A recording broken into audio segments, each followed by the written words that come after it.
we know we're missing a member. So Mr. Wolfgang has been on this committee for several years, I guess 10 total, because he was back on first vice chair. And I think we'll miss him a lot because he always, had good intentions with all his questions and comments and all that. But the most important thing is he was all about this whole area and trying to make it better. All the committees and boards he was on. And so, and I was happy that he was at least able to do chair the last meeting, because that's something he always wanted to do. And so it was a shock, though, to get the phone call from the Gazette asking for a comment. He didn't have a clue that even happened. So I'd like to have a moment of silence. I just remember his heart was always in the right place. So we could take a moment of silence to Gary.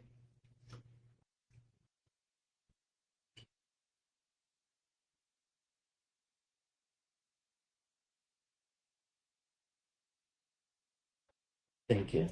We need a roll call, please. Mark Bonazzi. Here. Kevin McCabe. Here. William Ross. Here. Scott Bridges. Here. Robert Cliff. Here. Jason Krempa. Here. Clifford Scott. He's not here yet. Maria Lopez. Here. Introduction of guests, if we can start down there. Sue Barone, agency staff. Mark Gabriel, agency counsel. Carolyn Caruso, agency staff. Mike Sam, Niagara County Economic Development. Aaron Gertz, agency staff. Okay. Dominic Massaro, Chase Commons LLC. Mitch Massaro, Chase Commons. Tim Cole, 9 cent. Amber, attorney from Mohammed Shoaib. Mohammed Shoaib from Burger Factory and Rules. Jonathan Epstein, Buffalo News. Jim Fink from Business First. Storage Peak Construction.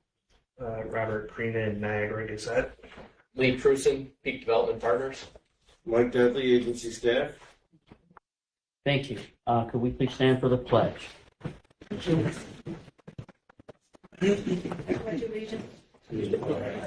the United States of America, and to the republic for which it stands, one nation, under God, indivisible, with liberty and justice for all.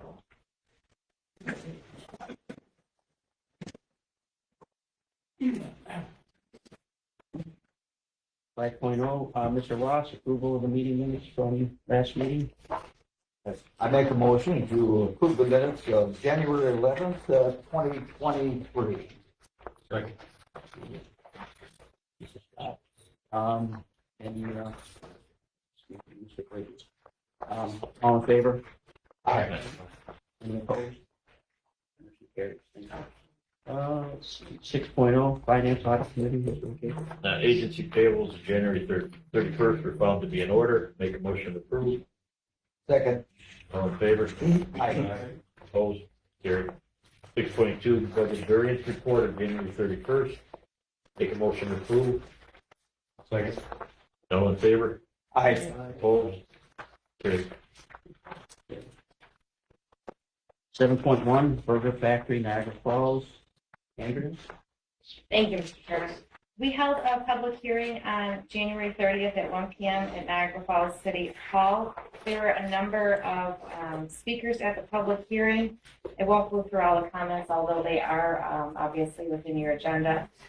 I'll just quickly read off who made comments. Mike Cassell, the Commissioner of Economic Development, Brett Stewart from Marani Hotel Group, Frank Strangio from Potty Niagara, Gary Siddall from the CEO from the Aquarium of Niagara, Corey Schuler, the CEO of the Niagara USA Chamber, Paul Brown, the President of Niagara County Building Trades, Narelle Patel from Root Hall Hospitality, Russ Petrozzi, owner of Capital Cleaners, John Percy, President CEO of Destination Niagara USA.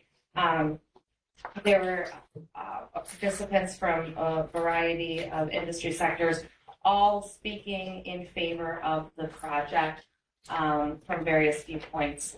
And I know Agency Counsel has some comments to add regarding the project. Yes, thank you. As many have seen, there were an article or two in the paper regarding our ability as an agency to handle this type of project.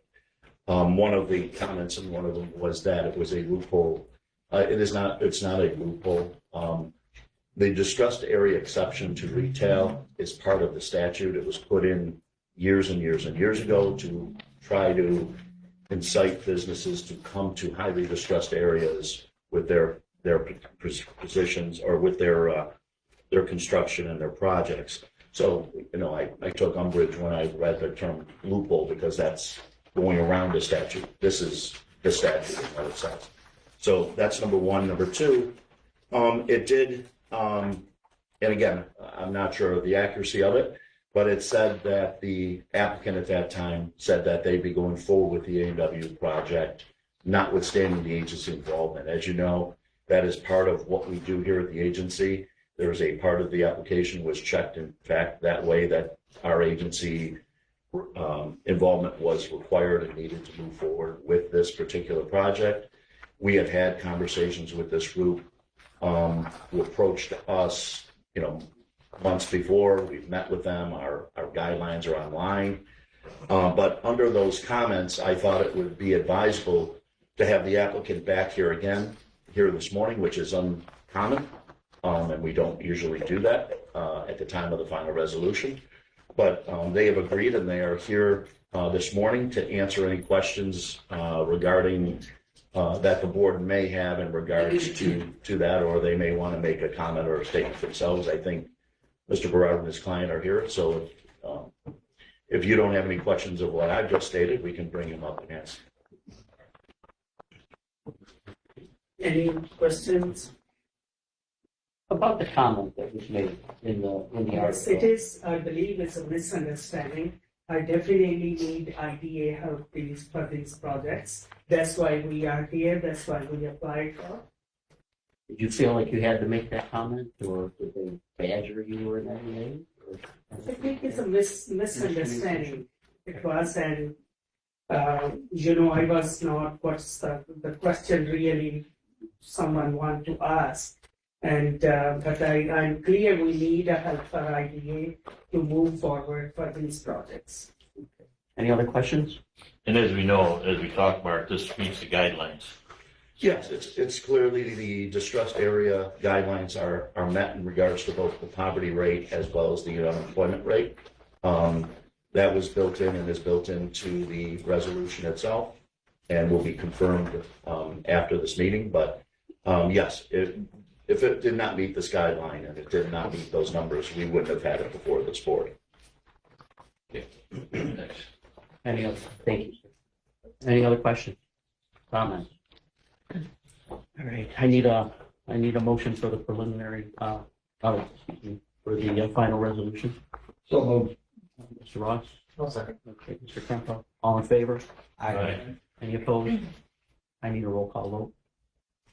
Mr. McCabe? Yes. Mr. Ross? Yes. Mr. Bridges? Yes. Mr. Crumpa? Yes. Mr. Cliff? Yes. Ms. Lopez? Yes. Mr. Onesi? Yes. 8.0, new business. 8.1, NIASEC Corporation. Ms. Pfizer? Thank you, Mr. Chairman. The NIASEC project before your consideration today is for an expansion for the NIASEC Corporation in the city of Niagara Falls, global specialty chemical manufacturer that's been in the city since 1924. Acquired by Carey Group in 2021, the facility produces ultra-high purity anhydrous chloride, which is used in the semiconductor industry. Due to the rapid expansion in this industry, in part brought by the CHIPS Act, there is an immediate expansion needed to meet that demand. We met with the company. They have a number of locations they're considering, and they're also seeking assistance from the federal, state, and local government for incentives that's going to be part of their decision-making process. Mr. Kolb is here from the local facility today, and also Mr. Rogers is on the line to answer any questions. Actually, it's Tom Van Valkenburg. Sorry. Good morning, everyone. Good morning. Good morning.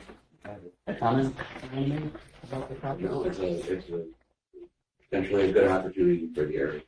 Added employment, added economic stability in the area. We want to work with the local leaders to start building a workforce and a sustainable workforce in the area also. So Yeah, so we're testing the new. It's a good project. Well, we lost so much of our chemical industry over the years. It's nice that NIASA has remained, has been viable, and is a good neighbor. Yep. Of, We're definitely good stewards. Niagara County and Western New York.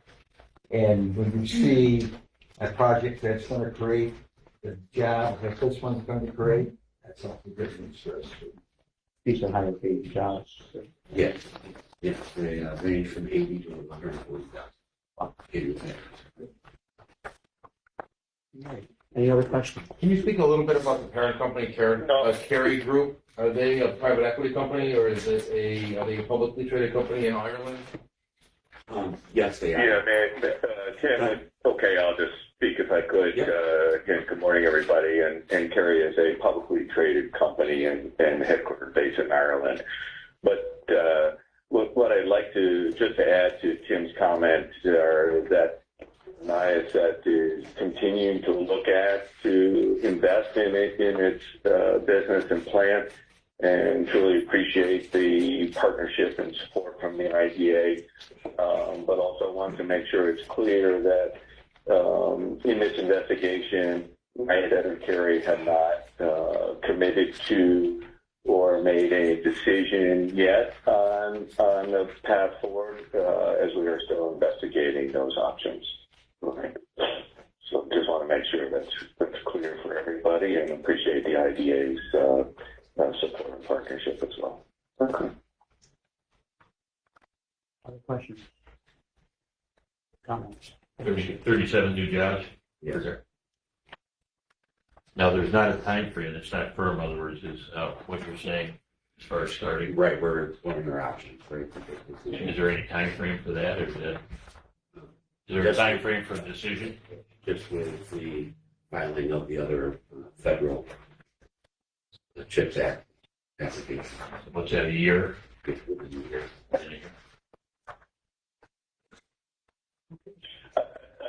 I wouldn't want to be held to any definitive timeline, but that we are actively committing so that if feasible and right, we will be there as needed.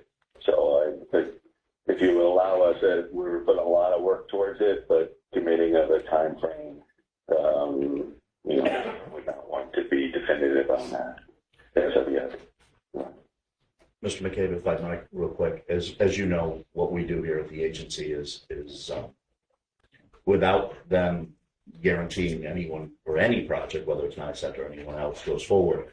What we do is, as part of the package, is we offer them and hope to induce them to come and build these facilities in Niagara County, and in particular, this particular project in Niagara Falls. So, is there an outside chance or is there a possibility they don't come? Of course. But what we're trying to do is induce them to make it tax-wise and inducement-wise beneficial for them to invest this $100-some-odd million here in Niagara County. We hope they come. We'll do our best to get them here. But ultimately, there's no guarantee that any company that gets induced by our agency will definitely build it after they've looked at their finances. So. Any other questions? Thank you, sir. Chair. I need a motion for the preliminary resolution. Uncle Cliff and Mr. Krumpa. Second. All in favor? Any opposed? Okay. I need a roll call vote.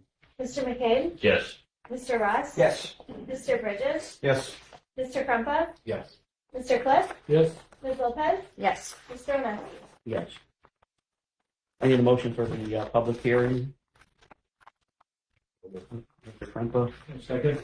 and Mr. Cliff. All in favor? Aye. Any opposed? Okay, that's on February 27th at 2 p.m.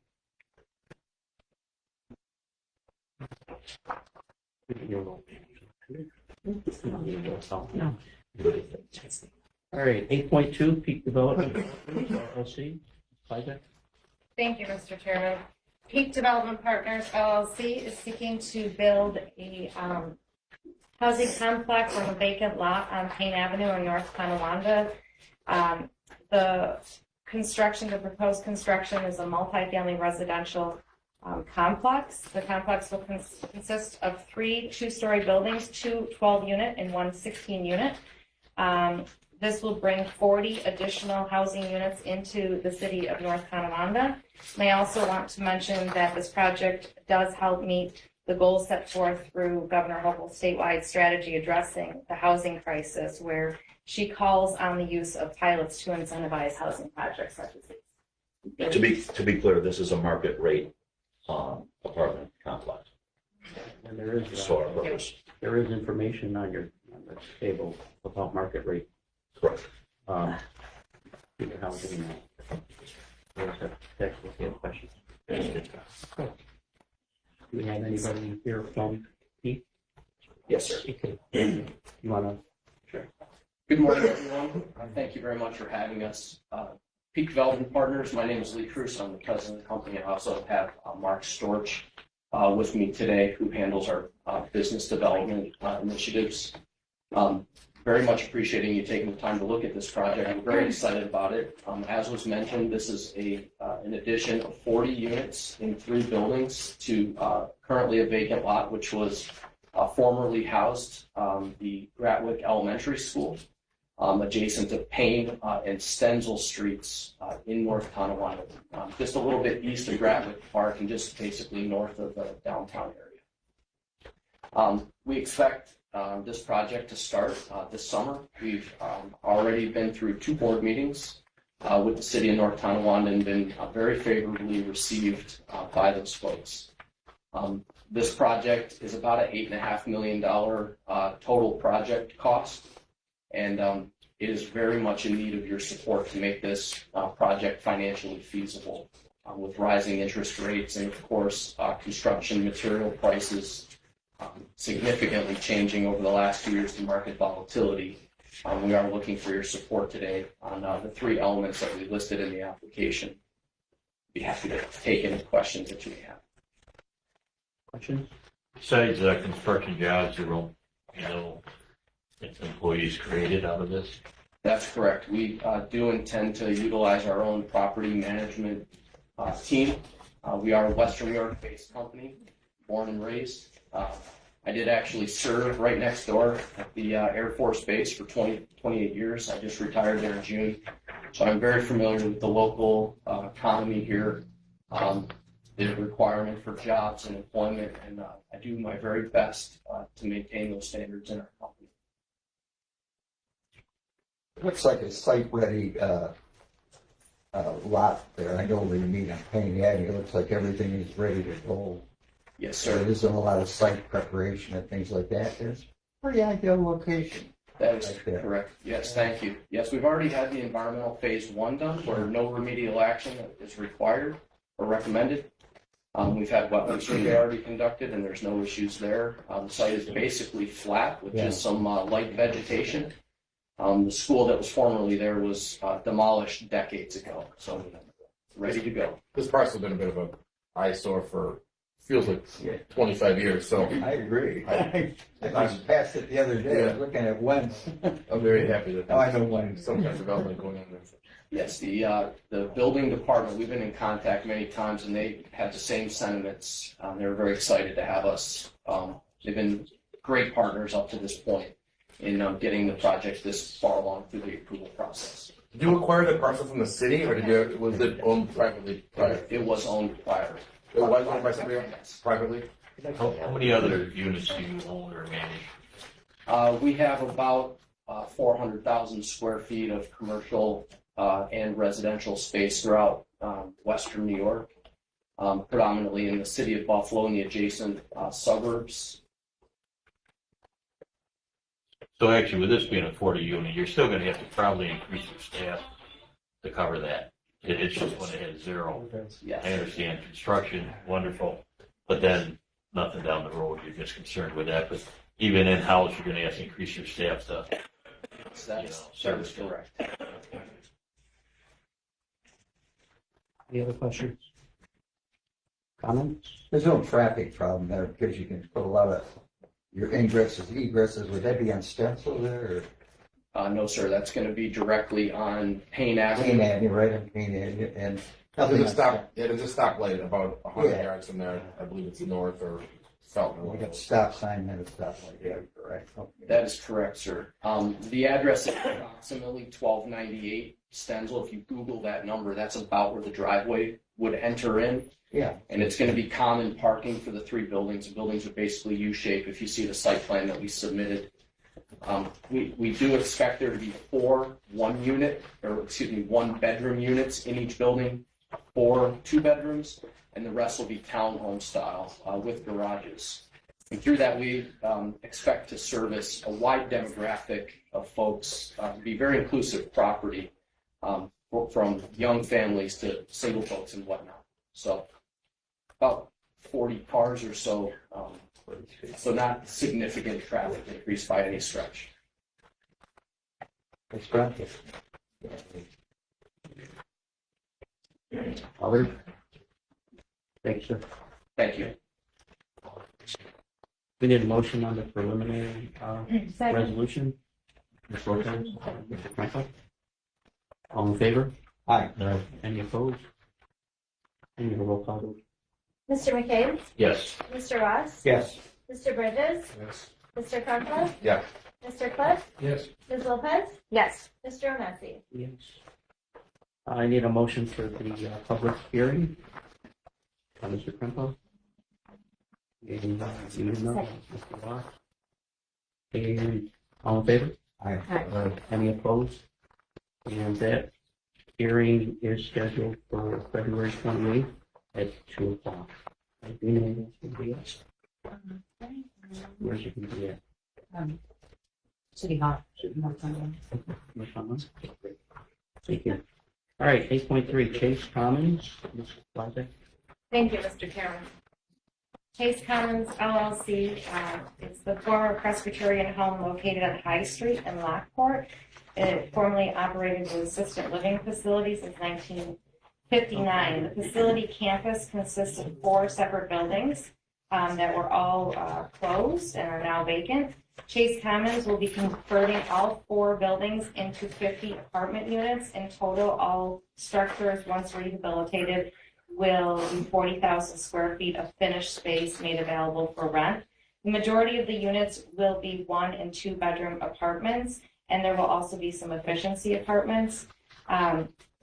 There is going to be some staff added to the overall project, not just for this facility, but for the company's several facilities. We did reach out to the city of Lockport. The mayor stated that she supported the project, as does the council. And again, this project helps meet the goals set forth through Governor Hochul's strategy to address the housing crisis. We have Nick Massaro and Dominic Massaro here today to address any questions. Sir, any comments before questions? Nick Massaro, Chase Commons. We're very excited about this conversion project of the Lockport Presbyterian home. Excuse me.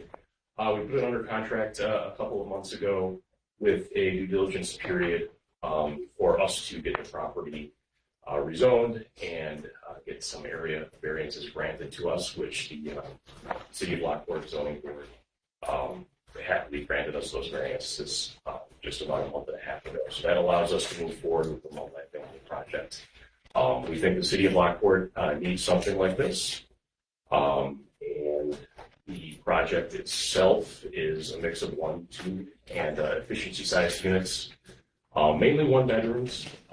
Efficiency-sized units being smaller units. They're 1-bedrooms, but they're going to be around 400 square feet. And we needed a special area variance granted by the City of Lockport ZBA in order to bring those types of units to market. We do think that there's a ready market for that type of product. So we respectfully seek your support for the 3 aspects of tax incentives that we've applied for. I echo the sentiments of some of the associated different peak developments, how the astronomical increase in not only labor but material prices over the last several years, in addition to increased interest rates, that has made these incentives pretty much necessary in order for this type of conversion. conversion to be economically viable in any sense of the word. So that'll answer any questions you may have. What about parking? Just trying to think of- I'm familiar with the project. Where's the parking going to be for? I'm sure the ZBA went through that with you, but where is all the parking going to be for you? So there is sufficient parking right now on campus. The campus is about 4.5 acres. I don't know the exact number of pre-designated parking stalls there now. I think it's between 50 and 60. The city of Lockport is undergoing a transformation of their comprehensive plan and a rezone, which I think in our instance should dovetail nicely with our submission for a building permit. So the original concept plan that we put together, the site plan, was not really doing anything to the exterior of the buildings, obviously. They're all going to be internal conversions. But we called for, I think, 96 or 98 parking stalls. That number should go down to meet the reduced requirement that will be set forth when the city of Lockport code is changed. I heard it's going to be no more restrictive than one parking stall per dwelling unit. So if that's the case, the existing site plan as is has sufficient parking, at least 50 to match the 50 units that we're calling for. That's how we're going to do the construction there. Are you guys? We're going to be involved in the construction. We're kind of a soup to nuts operation, development, building, and operating over 350 multifamily units. Mostly market rates in the town and villages of Lewiston. We're working with Buffalo Construction Consultants. Their president, Joseph Manarino, is also an equity partner on the deal.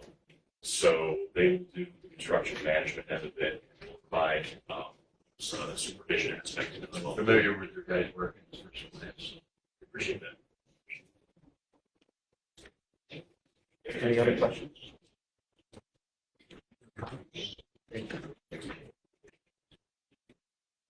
All right, I need a motion for the preliminary resolution. Okay, for Mr. Ross. Just ignore me. I'm still. Hey, all in favor? Aye. Any opposed? Mr. McKay? Yes. Mr. Ross? Yes. Mr. Bridges? Yes. Mr. Crumpa? Yes. Mr. Cliff? Yes. Ms. Lopez? Yes. Mr. Lindsey? Yes. 8.3.2, public hearing. I need a motion for the public hearing. Bridges. Mr. Cliff, all in favor? Any opposed? Motion carries. That public hearing is March 1st. at 2 p.m.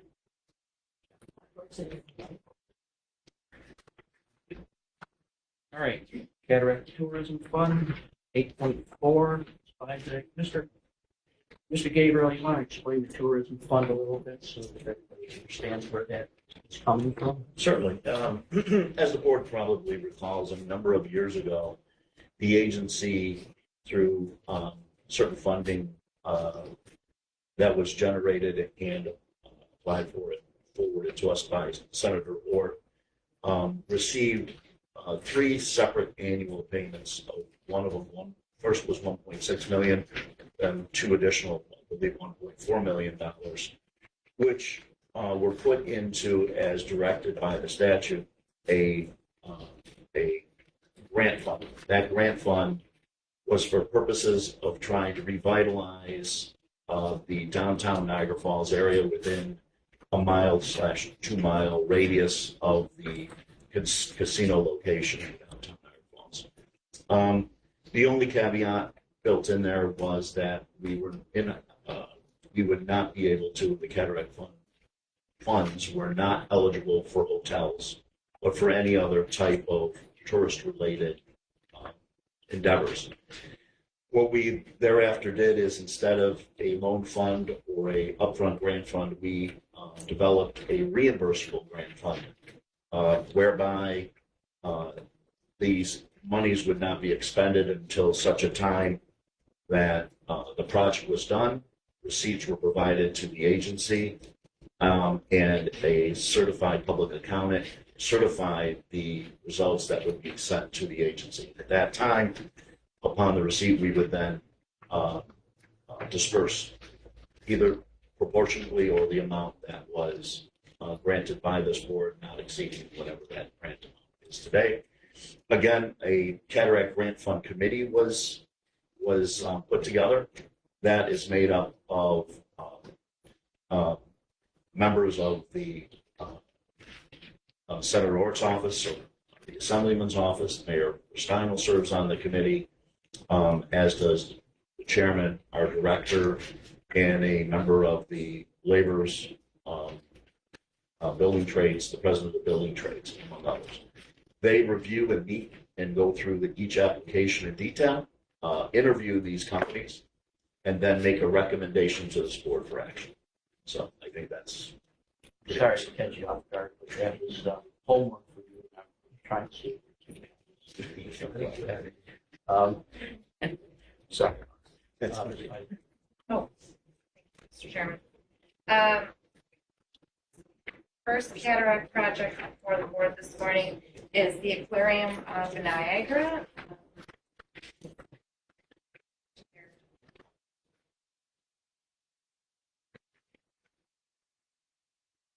It's for the Niagara sea turtle exhibit. It is a rather small project comparatively speaking to the other aquarium projects. The total project cost $175,000. They're requesting $35,000. It is to support the sea turtle exhibit, and they have to create a exhibit structure, which is going to involve renovation and construction to provide a permanent home for the sea turtle, and improvements for the structural modification of the existing building, installation of enhanced electrical. They're also going to have an interactive floor component to the project. We held the meeting, and the committee unanimously supported the project. And just as a reminder, this is a reimbursable grant. And they've done several projects. You're right, Mr. Chairman. Gary Siddell, the CEO of the Aquarium in Niagara, has had 4 previous cataract projects, all successful. In fact, it's one of the big tourist destinations in Niagara Falls. He's to be commended. This is just another addition that makes the aquarium very viable for tourism attendance. Great, good project. All of them. They don't receive the money until after the project is complete, and then we refund it. That is correct. And then, and as part of that, they actually have to provide us with a certified public account statement certifying that the expenses provided to us are legitimate and part of the project. Great. Any other questions? Comments? All right, I need a motion. So moved. Mr. Ross? Mr. McKay? All in favor? Right. Any opposed? Need a roll call vote? Mr. McKay? Yes. Mr. Ross? Yes. Mr. Bridges? Yes. Mr. Grandpa? Yes. Mr. Cliff? Yes. Ms. Lopez? Yes. Mr. O'Reilly? Yes. Okay, 8.4.2, Burger Factory, Niagara Falls. Thank you, Mr. Chairman. Burger Factory is a project located it's going to be located in the vacant 303 Rainbow Boulevard site. The project is calling for the entire remodeling of the entire exterior, including signage and parking lots. The entire interior of the building needs to be completely overhauled and updated with new furnitures, fixtures, flooring, other cosmetic upgrades. The total project cost is a little over $1.2 million. They're requesting $185,250 from the Cataract Fund. They have an aggressive timeline. The project is expected to be completed before this tourism season. And the committee voted unanimously in favor of the project. They were enthusiastic about the project. And again, as a reminder, it's a reimbursable cost. Great. Any questions? I need a motion. For this. Mr. Bridges? Mr. Ross? All in favor? Aye. Any opposed? Need a roll call. Mr. McKay? Yes. Mr. Ross? Yes. Mr. Bridges? Yes. Mr. Grandpa? Yes. Mr. Cliff? Yes. Lopez, Yes. Mr. Messi. Yes. Okay, 4.3, Niagara Falls International Cuisine. Mr. Chairman, this is for the Moe's Southwest Grill that will be located inside the Wingate Hotel in downtown Niagara Falls.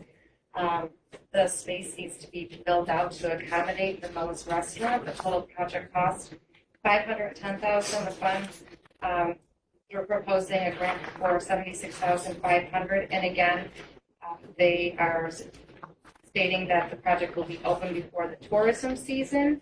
And the committee felt that this project met all the guidelines for the cataract the cataract fund as well, and they were very excited about the project and unanimously supported it. Thank you. Questions? I need a motion. Second, Ms. Lopez. All in favor? Aye. Any opposed? Need a call vote? Mr. McCabe, Yes. Mr. Ross. Yes. Mr. Bridges, Yes. Mr. Krempa, Yes. Mr. Cliff, Yes. Ms. Lopez, Yes. Mr. Messi. Yes. All right, 9.0, Agency Council, Ms. Gabriel. and Nothing at this time. Thank you, sir. 10.0, let's take time to, I need a motion. We talked a little bit about the date change for the March meeting.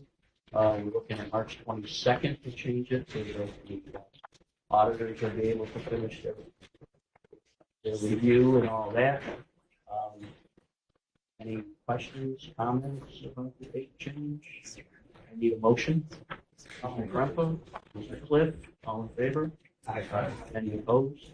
Okay, so the date for our next meeting will be March 22nd, right here at 9 o'clock. Anything else anybody wants to discuss? And I move that we adjourn. Okay, all in favor?